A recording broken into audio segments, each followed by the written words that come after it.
Iglesia Soldados de Jesucristo presenta Caminando a la Excelencia, vidas transformadas por el poder de la palabra. Bienvenidos. Aquellos que en este momento nos sintonizan en nuestro canal de televisión, bienvenidos los que están en sus hogares, bienvenidos los que estamos en este lugar, pero en especial al Espíritu Santo. Démosle ese fuerte aplauso de Dios.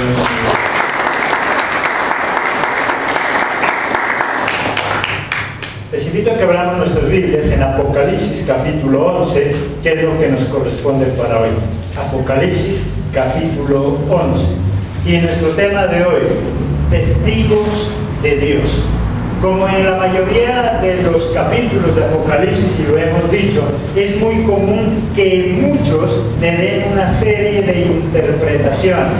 Son muchos los años que han dedicado a esta discusión. Unos lo interpretan de una manera, otros lo interpretan de otra. Han pasado ya más de 2000 años y todavía nadie logra ponerse de acuerdo. Por eso, como siempre, no queremos alargar más la lista de personas que le dan una interpretación diferente al Apocalipsis. Y ya hemos dicho, muchos no quieren leer Apocalipsis porque consideran que es un libro aterrador, porque creen que simplemente lo que Dios quiere es meternos miedo. Dios no quiere atemorizarnos a través de Apocalipsis.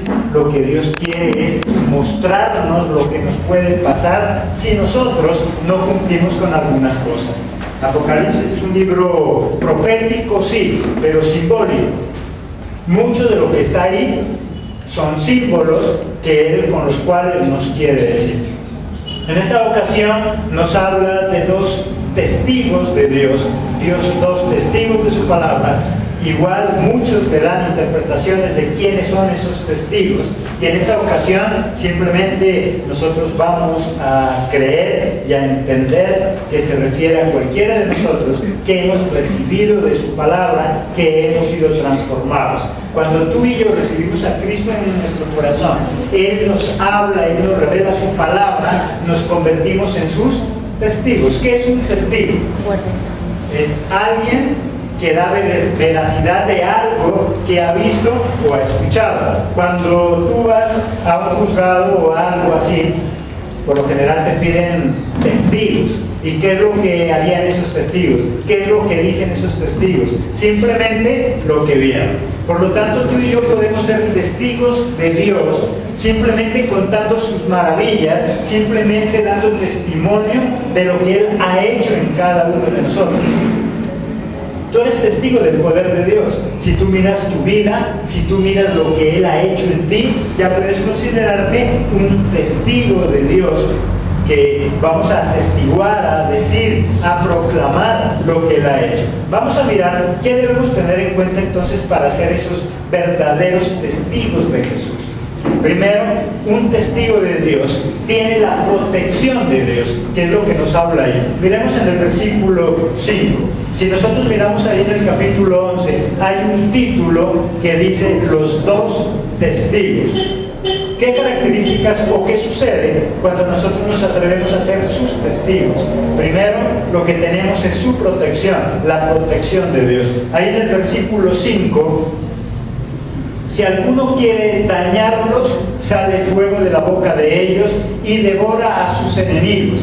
Y si alguno quiere hacerles daño, debe morir él de la misma manera. Dice que estos dos testigos, nadie podía hacerles daño porque salía fuego, y ¿qué sucedía? Eran destruidos aquellos que querían dañarlos. Tener la protección de Dios no significa que no tengamos problemas, significa que por mucho que traten de dañarte, que por mucho que traten de dañar a un hijo de Dios, nunca lo van a lograr, porque tenemos esa protección. El Estado, si nosotros nos damos cuenta, aquellos testigos importantes de algún acontecimiento, y ellos se atreven a testiguar, ¿qué hace el Estado? ¿Qué hace las fuerzas militares? ¿Qué le ofrece? Protección, ¿cierto? Le ofrece protección, lo llevan a un lugar donde es inalcanzable, donde nadie lo puede tocar, le dan una mejor vida. Eso es protección. Y dice Dios que cuando nosotros nos atrevemos a ser sus testigos, cuando nosotros nos atrevemos a hablar de sus maravillas, Él hace exactamente lo mismo y mucho mejor. Si nosotros no lo hemos visto así de manera física y verdadera, lo hemos visto aunque sea en películas de criminalística y todo ello. Cuando hay un testigo importante, el Estado lo que hace es protegerlo. Y Dios dice que si tú y yo nos atrevemos a hablar de Él y nos convertimos en sus testigos, ¿Él qué nos va a dar? Protección. Él nos protege. Y nada ni nadie que quiera dañarnos va a lograrlo. Ahora, si nosotros miramos en la vida real con estos testigos que están protegidos, no significa que vayan a vivir entonces en todo un palacio. Van a tener algún tipo de esfuerzo, van a tener algunos riesgos. Y lo mismo pasa con nosotros. El tener la protección de Dios no significa entonces que nunca vamos a tener un dolor, que nunca nos vamos a enfermar, que nunca nos va a pasar nada. Significa que por mucho que quieran dañarnos, nunca lo van a lograr. Que tal vez nos molesta, sí. Cada vez que alguien quiere dañarte, te molesta. Pero si tú pones a esa persona en las manos de Dios, ¿quién se encarga de él? Dios. Tú simplemente deja lo que te esté pasando. No sé qué cosas te esté sucediendo en este momento. No sé qué problemas tengas. Tal vez con un hijo, una hija, tu familia o alguien que ni siquiera es de tu familia. Tú tienes ese problema. Lo único que debes es dejar eso en las manos de Dios. Él es quien nos protege. Pero Él no protege a todo el mundo. Dice que protege a quién? A sus testigos. A los que se atreven. Cuando tú te atreves a hablar, a dar testimonio de Él, a compartir de su palabra, cuando tú y yo recibimos a Cristo en nuestro corazón y queremos proclamar de Él, nos convertimos en sus testigos y por lo tanto Él nos ofrece primero protección. Segundo, debemos entender que habrá momentos de dificultad. Veremos ahí en el versículo 7. Cuando hayan acabado su testimonio, la bestia que sube del abismo hará guerra contra ellos y los vencerá y los matará. Pero dice que también en el momento en que estos testigos acababan de dar su testimonio, dice que también el enemigo los perseguía y hasta los mataba. Pero entonces uno podría preguntarse, bueno, pues si Dios los está protegiendo, entonces ¿cómo es que los mataron? Porque no necesariamente pueden matarnos de manera física, sino que se está refiriendo a que todo aquello que nosotros queremos conseguir, hay dificultades, hay que luchar, hay que esforzarse.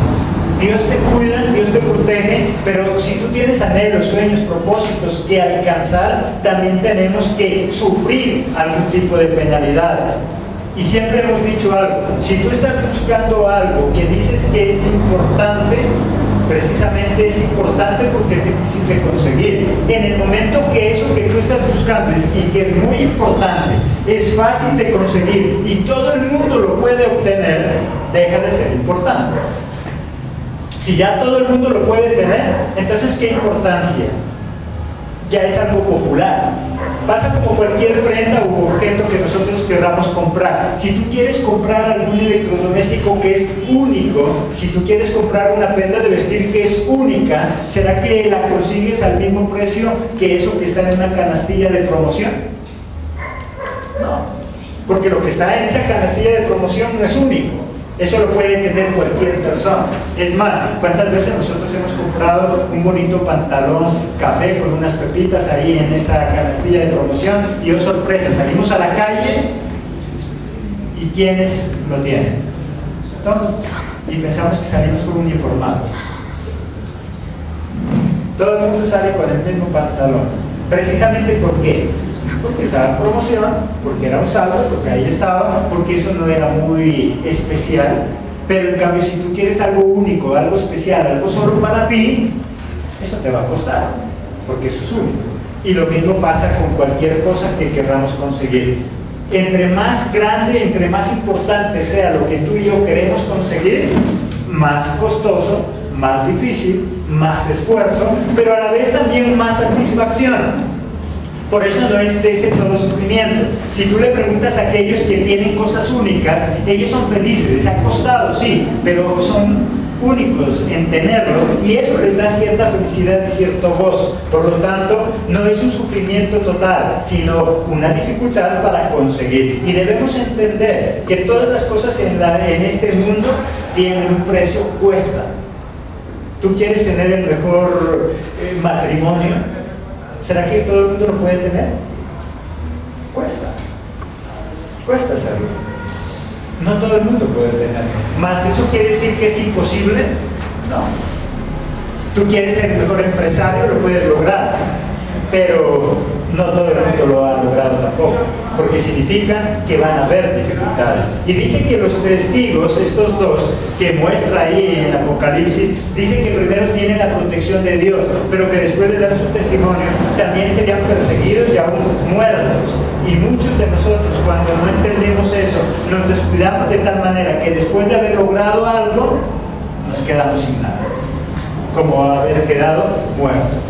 Tantas personas que simplemente por un comentario, porque algo no les salió bien, hoy están muertos, desanimados. Una persona muerta no es necesariamente aquella que ya no respira. Una persona muerta es aquella que ya no tiene anhelos, que no tiene sueños, que no tiene ningún deseo.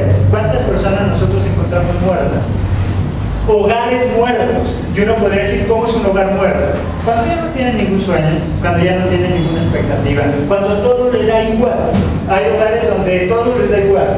Si se separan o no, si siguen, les da igual.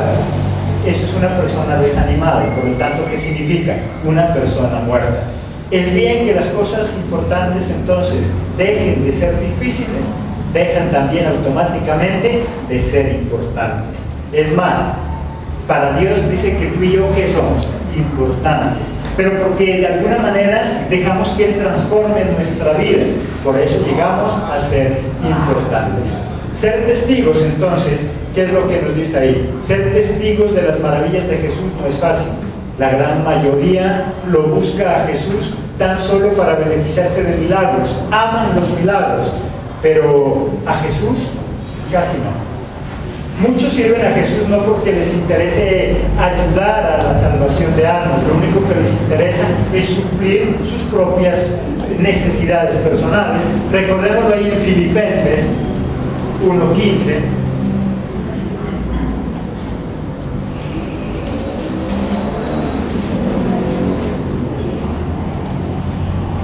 Filipenses 1:15. Algunos, a la verdad, predican a Cristo por envidia y contienda, pero otros de buena voluntad. ¿Qué dice? Que hay mucha gente, sí, que predica de Dios, pero muchos de ellos, ¿qué es la motivación? ¿El salvar almas? Muchos de ellos dicen que simplemente la motivación que ellos tienen para hablar de Dios, para predicar de Dios, es simplemente la envidia, la contienda, porque tal vez ya no tienen más que hacer, porque era la última opción que tenían, porque no tenía empleo y eso fue lo único que se le presentó. ¿Cuál es la razón? Hay otros que simplemente buscan a Jesucristo por un milagro y nada más. Aquí nos está hablando de personas que reciben a Cristo en su corazón, pero que se convierten en sus, ¿qué dice ahí? Sus testigos. Personas que son capaces de proclamar sus verdades. ¿Cuántas veces nosotros negamos la gloria de Dios? ¿Cuántas veces cuando nos va bien en algo, nosotros damos a entender que es por nuestra habilidad, que es por nuestra capacidad? Y cuando a nosotros nos felicitan, sí que peor. Cuando a nosotros nos felicitan y nos ponen en alto, ¿cuántas veces nosotros nos creemos tanto que decimos, sí, es que para eso estudié, para eso me preparé, para eso me capacité? Pero muy pocas veces nosotros decimos, si lo que tengo es por quién, por Dios. Y eso es testificar, eso es ser testigo. Cuando alguien me dice, qué bien que está tu hogar, qué bien que están tus hijos, qué bueno que nosotros dijéramos, no por mí, no porque yo sea el mejor papá, no porque yo sea la mejor mamá. Si yo tengo unos hijos en sujeción, es gracias a quién, a Dios. Pero cuántas veces nosotros pensamos que nuestros hijos están en sujeción todavía porque nosotros somos unos excelentes padres o porque nosotros sí sabemos corregirlos. Y es más, cuando otras personas de afuera, sus hijos, se han salido de las manos, nosotros ¿qué nos atrevemos a decir?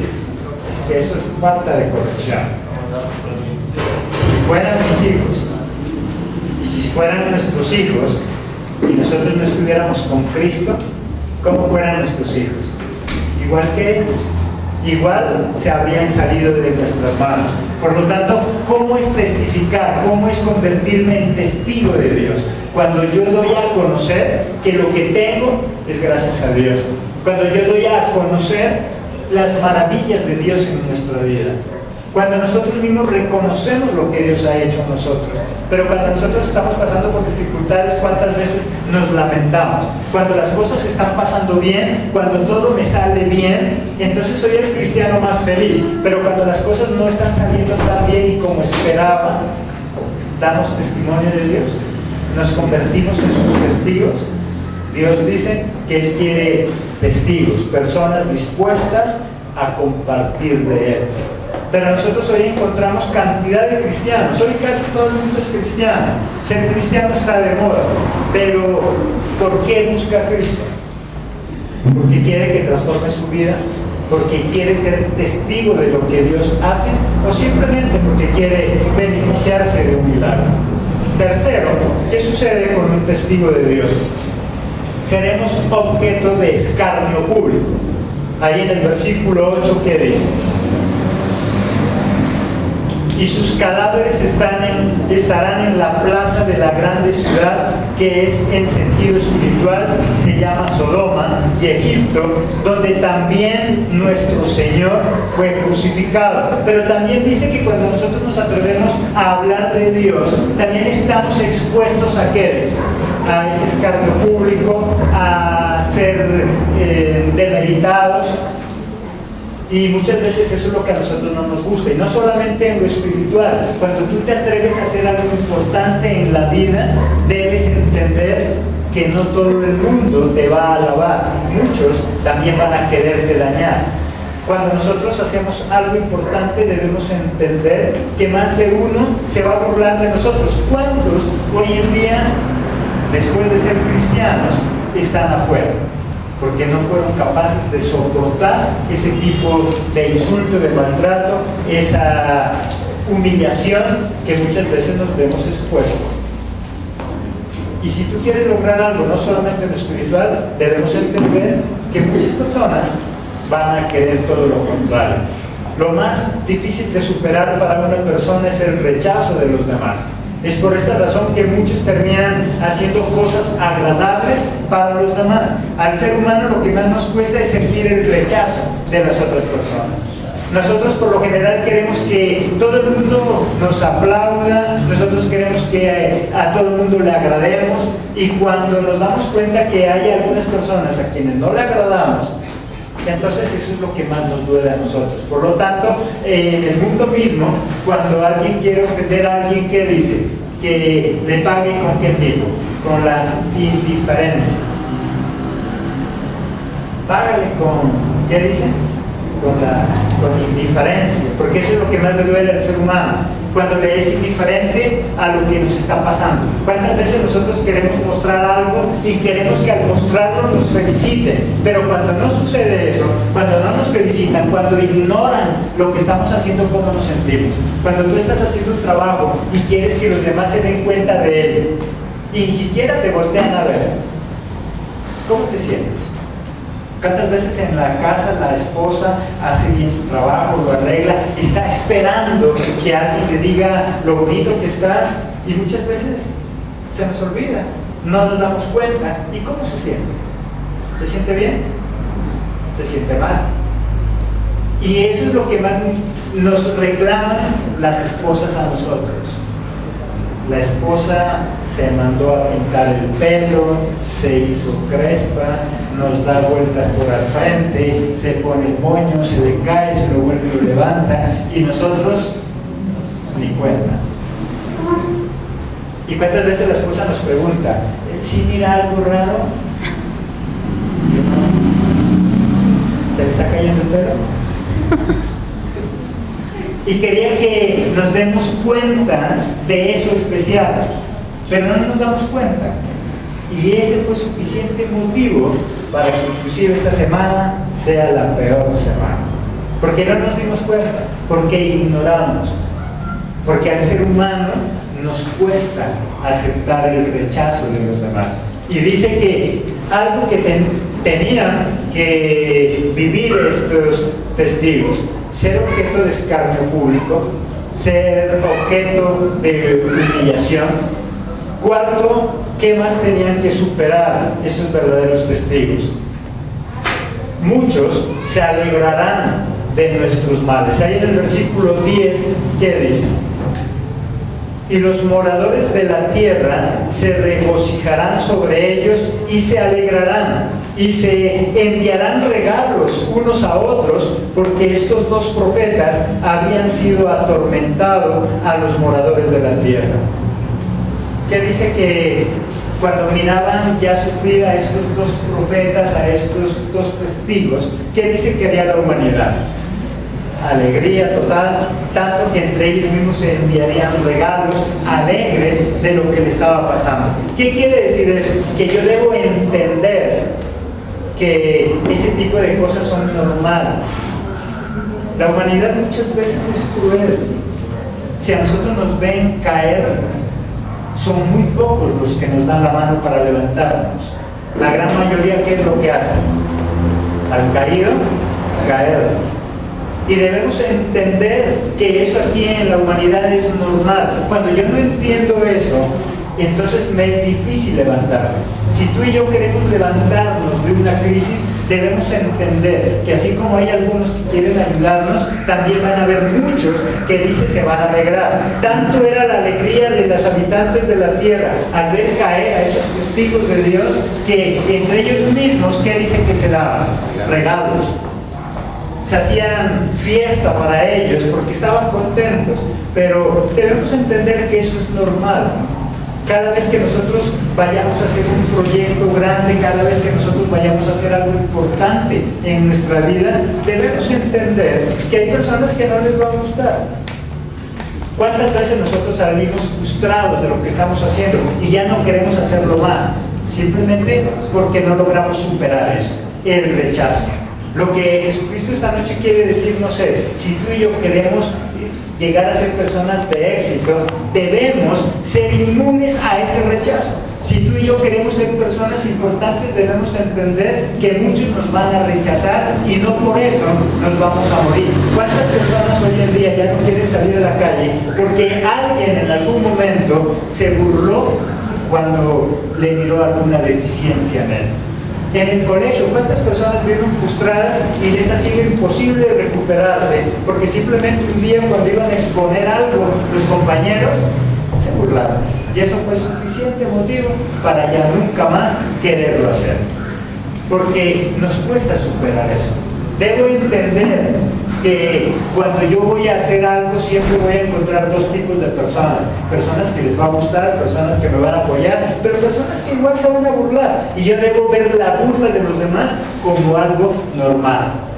Es más, en muchas clases de lo que tiene que ver con predicación, con hablar en público, con los políticos, lo que a ellos los ponen a hacer ejercicios en los cuales ellos mismos se sientan como que se están ridiculizando. ¿Por qué les hacen hacer ese tipo de ejercicios a ellos? Para superar ese tipo de rechazo. Si tú tomas alguna clase de esas, de oratoria, si tú tomas clases de teatro y cualquiera de esas clases donde tienes que exponerte al público, ellos lo primero que empiezan a hacerte sentir es que es normal que hagas el ridículo.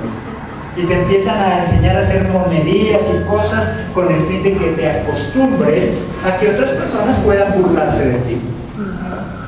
Y cuando una persona logra superar la burla de los demás, ya está preparada para enfrentarse al mundo. Porque lastimosamente en el mundo vamos a encontrar ese tipo de personas. Si te sale un barrito por un lado, muchas personas ¿qué hacen? Se van a burlar, se van a reír. Y si no lo logramos superar, entonces simplemente serán personas frustradas que después difícilmente van a lograr surgir y salir adelante. Por eso nos está explicando a través de esta visión. Dice que habían dos testigos y que eran protegidos de Dios, pero a pesar de ser protegidos de Dios, dice que los iban a perseguir y aún los iban a matar. Además de eso, dice que iban a ser objeto de burla también de los demás. Y Dios permite eso. Porque si nosotros queremos ser personas triunfadoras en el mundo, debemos entender. Esa es la naturaleza de nosotros los seres humanos. Cosas sencillas que tal vez tú mismo has experimentado. ¿Cuántas veces nosotros vamos por la calle, miramos que que una señora o un señor va adelante, se tropieza y se va de cabeza, ¿qué es la primera reacción que nosotros tenemos? Reírse. ¿Sí o no? Porque es natural en nosotros. Debería ser todo lo contrario. Si nosotros miramos que alguien va a la calle y se cae, deberíamos salir corriendo a ayudarle. Pero lo primero que hacemos antes de irle a ayudar, ¿qué es? Reírse. Y nos reímos. Los videos que más acogida tienen en televisión, ¿cuáles son? Las caídas. Los videos donde vemos gente que se cae, donde vemos gente que se va de cabeza por cualquier lado. Nosotros nos costeamos de la risa, pero yo pregunto, ¿esa persona que está en ese video y se cayó, ¿será que estaba igual de feliz? No. Pero ahora, los videos más acogidos son ese tipo de videos. Y eso nosotros nos costeamos de la risa viendo que otros se caen, se golpean, se dan contra las paredes, porque esa es nuestra naturaleza. Y por lo tanto nosotros debemos entender que así como nosotros nos alegramos porque alguien se cayó de manera accidental, muchos van a hacer lo mismo con nosotros. Muchos van a hacer lo mismo con nosotros. Y debemos entenderlo. Cuando nosotros entendemos eso, entonces podemos avanzar, podemos seguir. Si, ¿cuántas veces nosotros nos hemos tropezado y nos caemos? Simplemente lo que hacemos es levantarnos, sacudirnos y parece que nadie nos ha visto. Y así es la vida. Cada vez que en la vida, en un proyecto, en algo importante, te caes, lo único que tenemos que hacer es que levantarnos, sacudirnos y seguir, como si nadie nos hubiera visto. Eso es lo que pasa cada vez que nosotros vamos a la calle. ¿Cuántas veces nosotros vamos bien alegres, bien contentos, nos caemos? Y es más, nos preguntan, ¿se golpeó? ¿Y qué decimos? No. Aunque llegamos a la casa a su hogar. Pero hace rato decimos no. Y seguimos adelante. Esos pequeños problemas en la vida, como esa caída que me levanto, me sacudo, como si nadie me hubiera visto, es lo que Jesús dice que tenemos que hacer siempre. Siempre. Cuando tengas un problema, una dificultad, cuando alguien se burle de ti, simplemente sacúdete y sigue adelante, como si nadie te hubiera visto. Dice que Él nos protege, y eso está la protección. Muchos podríamos decir, bueno, para que Dios me proteja me hubiera evitado entonces la caída. Es que muchas veces eso no es protección, más le ayudamos cuando le enseñamos cómo levantarse, a que cuando le impedimos caerse. Porque a veces nosotros los padres creemos que la mejor forma de ser un padre es nunca hacer que su hijo caiga. Yo creo que lo mejor que deberíamos enseñarle es cómo pararse el día en que posiblemente caiga. Porque todos, de una o de otra manera, estamos expuestos a caer, a fracasar. Todos tenemos debilidades, todos tenemos problemas, dificultades. Por lo tanto, nuestros hijos, así siempre permanezcan con nosotros en nuestra casa, no significa que no vayan a tener tropiezos y caídas. Por lo tanto, debemos prepararlos para eso. Que el que alguien se burle es normal. Si nosotros miramos personas que le faltan miembros, que simplemente es cabeza y tronco, mas sin embargo han triunfado. ¿Por qué? Porque superaron esa parte. Hay otros que eso fue impedimento para nunca más salir de su casa. Por lo tanto, si tú y yo aprendemos a superar la burla de los demás, ya estamos listos para triunfar en la vida. De lo contrario, siempre vamos a encontrar un obstáculo. Quinto, Dios siempre nos levantará. No importa cuántas veces tropecemos, no importa cuántas veces nos equivoquemos, si nosotros buscamos de Cristo, Él siempre estará listo para levantarnos. Ahí en el versículo 11, ¿qué dice? Pero después de 3 días y medio, entre ellos el Espíritu de vida enviado por Dios, y se levantaron sobre sus pies y cayó gran temor sobre los que lo vieron. Dice que estos 2 testigos, Dios permitió que ellos murieran, pero a los 3 días, ¿qué dice que sucedió? El Espíritu de Dios llegó a ellos y ellos se levantaron. Y cuando vieron que ellos se levantaron, ¿qué causó en los enemigos? ¿Qué dice? Temor. El diablo le va a dar más miedo, no cuando te ve caer, sino cuando te ve levantarte. Dice que ellos hicieron fiesta, se daban regalos porque los vieron morir. Pero a los 3 días y medio dice que Jesús los levantó a través de su espíritu y entonces los enemigos tuvieron gran temor. Así como el enemigo te ve caer, también es necesario que te vea levantar. Y cuando él te vea levantarte, entonces ya está destruido. ¿Cuántas veces nosotros hemos dicho en este lugar? Si tú quieres vengarte de tu enemigo, deja de gritarlo, deja de insultarlo, simplemente sacúdete y levántate. Y cuando él te vea levantarte, ¿qué va a pasar con él? Entonces va a ser su prueba sufrimiento. Porque cada uno de nuestros enemigos, ¿qué es lo que nos quiere? ¿Nos quieren ver bien? ¿Nos quieren bien triunfar? Nuestros enemigos nos quieren ver destruidos. Y cuando no es posible, y cuando ven la protección de Dios en nosotros, entonces ellos van a sentir temor.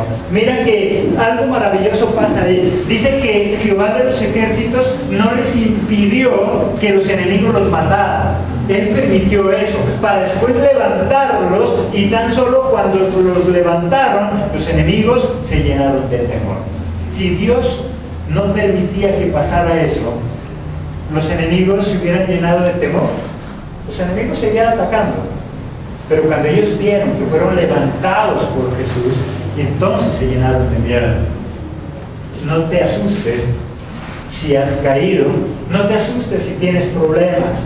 Alégrate, porque cuando Cristo te levante otra vez, ese será el fin de tus enemigos. Si tú quieres el fin de tus enemigos, entonces levántate. Mientras estés caído, caída, mientras estés creyéndote un derrotado, una derrotada, tu enemigo seguirá creciendo. Tu enemigo seguirá siendo fuerte. Pero en el momento en que tú te levantes, en el momento en que tú te sacudas, en el momento en que dejes de sentirte la víctima, el víctima, simplemente ¿qué va a pasar con tu enemigo? Se va a llenar de temor. Amén. Amén. No le tengamos miedo a caer. No le tengamos miedo a equivocarnos. No le tengamos miedo a fallar. Todo aquel que se propone hacer algo importante en la vida está expuesto a ese tipo de errores. Solamente aquellos que no se proponen hacer nada en la vida creen que no se pueden equivocar. Mas yo siempre digo algo: el solo hecho de no intentarlo ya es equivocación. Cuando nosotros nos atrevemos a hacer algo, pasan dos cosas: podemos triunfar o podemos fracasar. Pero cuando yo no me atrevo a hacer nada, solo pasa una cosa. ¿Cuál? Fracaso. Cuando yo no me atrevo a hacer nada porque me da miedo, solo hay una cosa real: fracaso. Pero cuando yo me atrevo, suceden dos cosas: o fracaso o sigo adelante. Pero al menos tengo esas dos opciones. Pero si no lo hacemos, simplemente seremos unos fracasados. Miramos entonces dos testigos importantes, pero no por eso tuvieron que evitarle los problemas y las dificultades. Dos personas que se atrevieron a testificar de Dios, a ser sus testigos, pero que estuvieron expuestos a la burla de los demás, a que los persigan y aún los maten, pero también pudieron ver la gloria y el poder de Dios en ellos. ¿Sabe por qué Dios permite que tú y yo tengamos problemas? Para Él manifestarse en nuestra vida y de esa forma ver el poder de Dios. ¿Cómo podemos ser testigos de Dios? ¿Y cómo podemos ser testigos de su poder si nunca lo hemos necesitado? Si hemos creído tenerlo todo. Solamente cuando nosotros hemos tenido problemas, dificultades, cuando nos hemos enfermado. Para que alguien conozca el poder de sanador de Dios, ¿qué necesita haber estado? Enfermo. Para que alguien sepa que Dios provee, ¿qué necesita haber pasado? Necesidad. Pero aquel cree que lo tiene todo. Lo que hemos dicho en la iglesia: nosotros conocemos del poder de Dios, no porque todos seamos millonarios, sino porque no siéndolos, nada nos hace falta. Ahí que está evidenciándose el poder de Dios. Si en la iglesia todos tienen plata y todos son millonarios, se espera que se hagan cosas, deben hacerse cosas. Raro sería que todos en la iglesia, siendo millonarios, no se haga nada, solamente se almacena el dinero en los bancos. Eso sí sería raro. Por lo tanto, si queremos ver el poder de Dios, ¿qué es lo que Dios permite? Que personas no siendo tan millonarios se puedan tener cosas. Ahí está el poder de Dios. Hay gente que no lo entiende. Hay gente que dice: es que yo no veo la bendición de Dios, no son millonarios. Pues hay muchos millonarios que no han visto la bendición de Dios. Hay muchos millonarios que no conocen a Dios. Por lo tanto, no está en esa abundancia, sino en vivir como Dios quiere que vivamos. Acá vemos dos testigos que Dios los protege, pero no por protegerlos Él les evitó la muerte, y no por protegerlos Dios les evitó la persecución. ¿Dónde estaba el poder de Dios manifestándose? Que a los 3 días y medio, ¿qué iba a pasar? Los iban a levantar. Ahí está el poder de Dios. El poder de Dios no está en que nunca te permita caer. El poder de Dios está en que cuando tú te caigas por algún motivo, Él te puede levantar. Amén. Amén. El diablo lo único que busca es desanimar a los hijos de Dios con el fin que nadie testifique de las maravillas de Jesús. Lo importante no es lo que te está pasando, o lo que tengas, o lo que no tengas. Lo importante es cómo te sientes. Miremos ahí 2 Corintios 4, 8 y 9.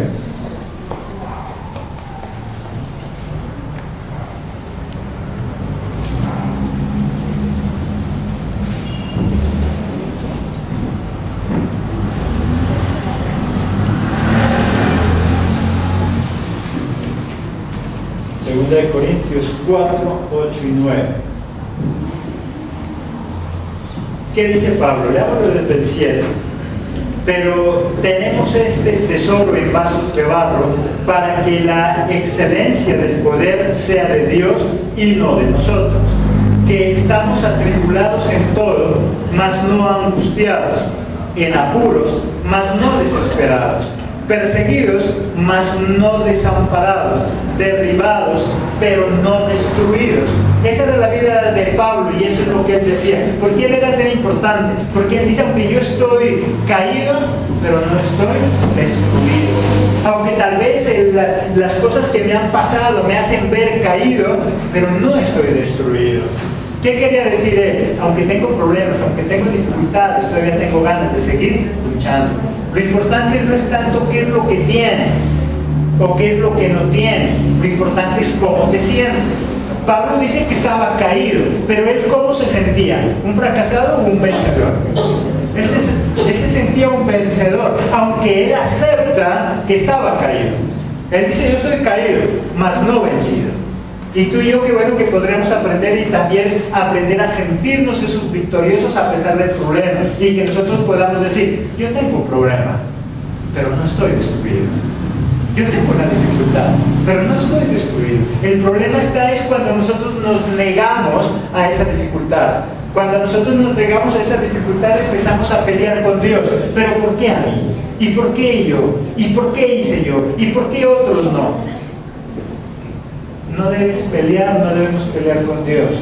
Debemos aceptar la situación que estamos pasando, creyendo que a pesar de ello somos vencedores, que a pesar de ello Cristo nos puede levantar. Jesucristo no vino a negarnos las situaciones difíciles en nuestra vida. Dios quiere que entendamos que por muchas dificultades que tengamos, Él está ahí para levantarnos. Y sobre todo, no solamente para levantarnos, sino para darnos esa victoria también en nosotros.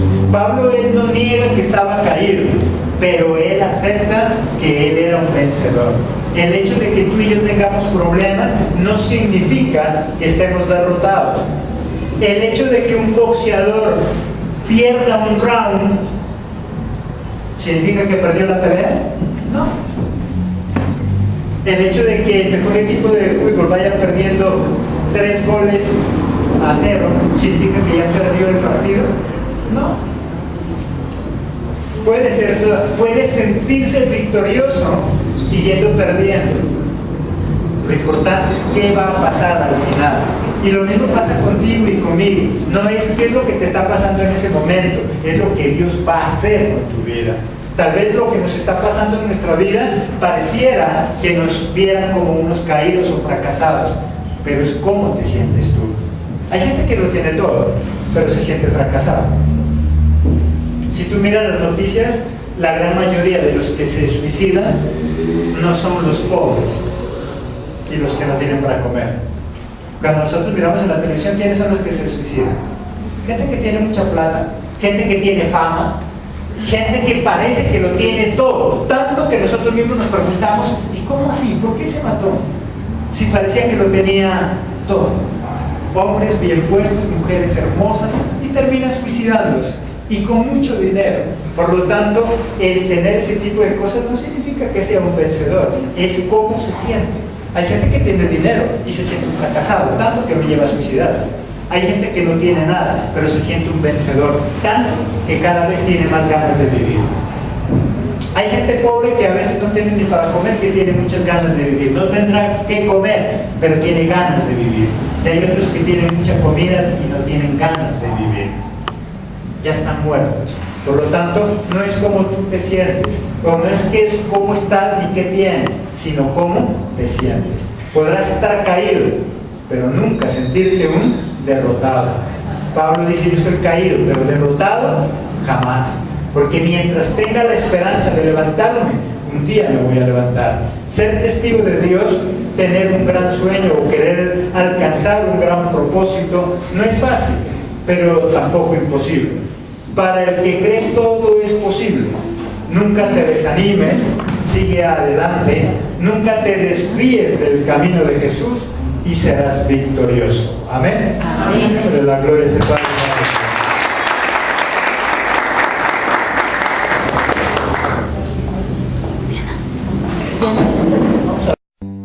Iglesia Soldados de Jesucristo presentó Caminando a la Excelencia, vidas transformadas por el poder de la palabra.